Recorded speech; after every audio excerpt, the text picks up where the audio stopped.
Hello and welcome to the Medicus Ayurveda channel. जैसा कि हम बेसिक्स ऑफ आयुर्वेदा को डिस्कस कर रहे हैं, लास्ट दो वीडियोस में हमने दोष और अग्नि के बारे में डिस्कस किया था। अब इस वीडियो में हम धातुस के बारे में जानेंगे कि धातुस होते क्या है, इनको हम मॉडर्न में किससे कोरिलेट कर सकते हैं, इनकी नरिशमेंट कैसे होती है, बॉडी में इन धातुस का फंक्शन क्या होता है और इनका दोष के साथ क्या रिलेशन होता है। सबसे पहले धातुस क्या होते हैं। एक्चुअली धातुस जो होते हैं ये फंडामेंटल एंटाइटीज़ हैं जो मिलके हमारी बॉडी को बनाते हैं। ये टोटल 7 होते हैं।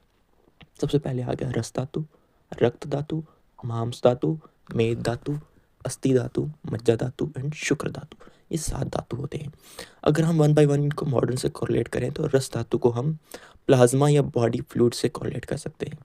रस धातु को रक्त धातु को हम ब्लड से कोरिलेट करते हैं। मांस धातु को हमारी बॉडी के जितने भी मसल्स हैं हम उनसे कोरिलेट कर सकते हैं। मेद धातु जो हमारे बॉडी में फैट टिश्यूज होते हैं उनको हम मेद धातु से कोरिलेट कर सकते हैं। अस्थि धातु को हम बोन या बोन टिश्यू से कोरिलेट कर सकते हैं।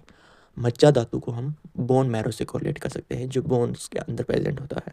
और शुक्र धातु को हम रिप्रोडक्टिव सिस्टम से कोरिलेट कर सकते हैं। अब हम जानेंगे कि इन धातु की नरिशमेंट कैसे होती है।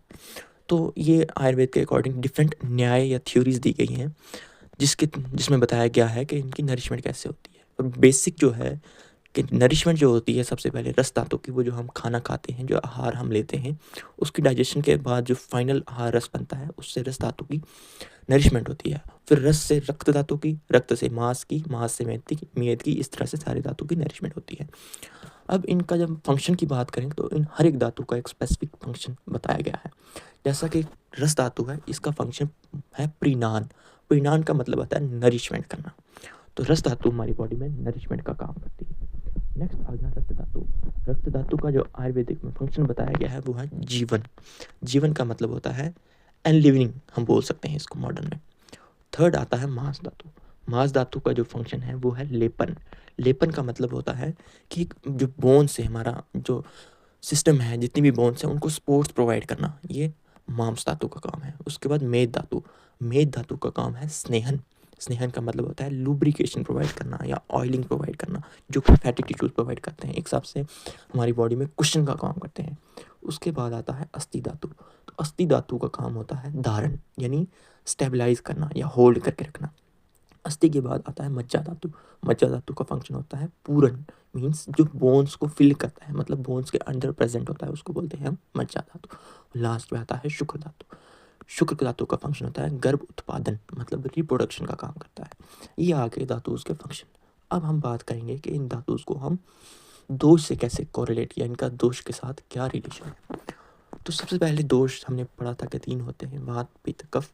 तो इनमें से जो वात दोष होता है वो अस्थि धातु के साथ रिलेट करता है। वात का अस्थि के साथ रिलेशन है। अगर हम देखें तो वात और अस्थि जो है आपस में इन्वर्सली प्रोपोर्शनल हैं। इसका मतलब ये हुआ कि हम अगर ऐसा खान पान करेंगे जिससे वात दोष बढ़ेगा तो ये आके अस्थि धातु को वीक करेगा या उसको कमज़ोर करेगा। मीन्स ये दोनों आपस में इन्वर्सली प्रोपोर्शनल है। पित्त को हम रिलेट कर सकते हैं रक्त धातु के साथ, और ये दोनों आपस में डायरेक्टली प्रोपोर्शनल हैं।